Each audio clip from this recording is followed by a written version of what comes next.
Hello, everyone, and welcome again to another Teacher Joseph podcast. Today, we're going to talk about the universal truths about learning. Now, in our countries, we all know politicians who want to become presidents or prime ministers, and they give wonderful speeches. Oh, if I become prime minister, I will lower taxes. If I become prime minister, I will ensure there is a health service for everyone. If I become prime minister, I will ensure that the poorest people in society are richer. We've heard it before, not only with politicians, but in other competitions too. Those of you who are old enough to remember the Miss World contests, Miss World used to always win, and then she would give a speech, I promise to help all the underprivileged people in the world. I promise to help all of the little animals and people in society who don't have a voice. Yeah. When we come to learn, the same thing happens. We buy the book, we sit it proudly on the table, and then we make promises which we know we will never keep. I will study this book for one day, and that will make my English perfect. I will study this book every day for 1 hour, and my English will be great. In 2 months, my English will be perfect because I will do a chapter every day. But within a few days or a few weeks, the promises kind of fade. When the politician becomes prime minister, many of his original promises are forgotten. When Miss World takes her crown, she quickly realizes that she knows nothing about politics, so she becomes a kind of ambassador. And also with learning, our dreams quickly fade. It's a bit like going to the circus and watching all the beautiful lights and people swinging from the trapeze, beautifully moving gently in the sky. But then you go back a few days later, the circus is gone, the place is empty, and where you saw those people swinging, there's simply sawdust and some chalk on the floor. And you continue to look for your next diversion, your next thing to hold your attention. And so it is. This is the world of English learning. You wait until you get your next inspiration, or you see the next advert on TV, which says, oh, well, you need to buy this book to make your English perfect. You need to have this device which will play while you're asleep to ensure you can learn. And then the whole thing starts again. Within a few days, you've given up and you're left again scratching your head saying, I don't understand. I really wanted to do this, but I failed. And then, of course, you fall into some kind of depression or sadness because you feel that one of your goals isn't being met. This is the way we live. And it seems that many of the things that we do these days in life are kind of fleeting. They don't last. So today I want to introduce you to a few universal truths about learning. And I'm really hoping that these truths will encourage you and motivate you to continue on your learning journey. The first universal truth I want to introduce you to is to realize that you will never be the beginning and the ending of learning. When you choose to learn something, you're catching a little radio signal of that thing that you're learning. You're simply catching a moment. You're catching a fleeting glance. Do you remember when those old style radios, you used to sit there with the button and you would change it ever so slightly to catch that distant frequency? That's exactly what learning is like.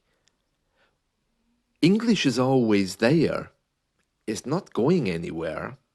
So this idea that you have to take English, that entire worldwide language, and cram it into your mind to be successful is completely erroneous.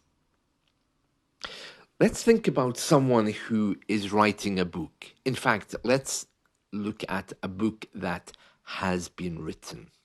Okay, think of your favorite book, think of your favorite author. If you ask them, how did you write such a fantastic book? What do you think they would say? Well, I've been fortunate enough to hear some of those answers, and usually what they say is, I don't know, it just kind of flowed. It indicates that although they wrote the book down, the ideas for this book came from a higher place. And that's the way it is with creativity. Things tend to flow through us, but we don't own them, and we don't capture them, and we don't try to force them into our minds. We simply write them down and let them flow. In other words, we have a very relaxed attitude because we know that that flowing we're talking about will always be there. Now, that's a very different thing from staring at a book for half an hour and becoming very bitter because we can't remember the words on the page. One of the most beautiful things in life is connection. Connecting with other people from other cultures and learning from them. Now, I don't mean that you have to rush away to a mountain and meditate with a bunch of Buddhists or people of some kind of meditative nature. But what I am saying is that connection in all of its forms helps us in our learning journey. We have to be a little bit vulnerable. In order to build up trust with someone, we have to actually talk with them and work out what they're like. Creativity in all of its forms means that things can flow through us. And when we get that balance right, when we're tuned in properly, learning becomes very, very simple because we don't have to try. Our face lights up when we meet someone that we love. But these days, because we are older and more cynical, the idea of thinking that you actually love someone or enjoy someone's company isn't something that you tell them, especially if it's regarding learning. Let's talk about universal truth number 2. Now, this is also a very interesting one. And I'm going to demonstrate it with a conversation I had with one of my English instructors when I was becoming a teacher. He told me, if you want to know how successful someone's going to be in learning English, look at how much they're able to love or trust another person. I just assumed that he came from the 1960s and was all about flower power and peace and love. I didn't really pay much attention to him, But now that I'm older, I can kind of see what he means. Because if you think about someone sitting alone in a large apartment with a book and a cup of coffee and a cigarette, and if you compare that to someone who's able to learn as they go, having a conversation with someone, speaking from the very beginning, setting up a blog so other people can learn what they've just learned, offering to help other people who don't know as much English as you do at the moment, or simply getting up in the morning and giving money to charity before you start learning, or booking lessons with a teacher, not because you need the lessons, but because you know that by doing these things, it opens up your mind. It helps you to get into the learning mode and the mood for learning. These people are the most successful. So, the measure of your learning is indeed the measure of your love. It does sound very odd, that, but it's one of these really weird spiritual principles which actually works. Let me just recap both of these principles. So, the first one was that learning doesn't come from you. Learning is something higher. Learning is something that just flows. But you have to be open. Your radio has to be switched on. And if it is, meeting new people, talking, taking lessons, it will be a joy and it'll feel that.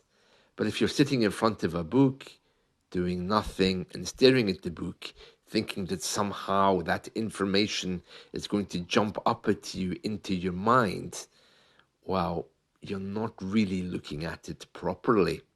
Of course, there are some people that will be able to do that, but ask them to have a conversation with you. 3 months with a book compared to 1 hour talking to a friend or someone who's helping you with language and someone you're helping with language, I think the difference is kind of obvious. The second spiritual principle is the measure of your learning can very easily be measured by the amount of love that you have for other people. And no, I wasn't born in the 1960s, and I'm not going off into some kind of 1960s hippie counterculture movement. I'm just simply saying that the more open you can be, particularly involving other people, then you're already tapping into a universal love there. But again, trying to go it alone without that is going to be a very slow and very, very painful exercise. For learning English to flow, it has to come in and be passed on. A little bit like love.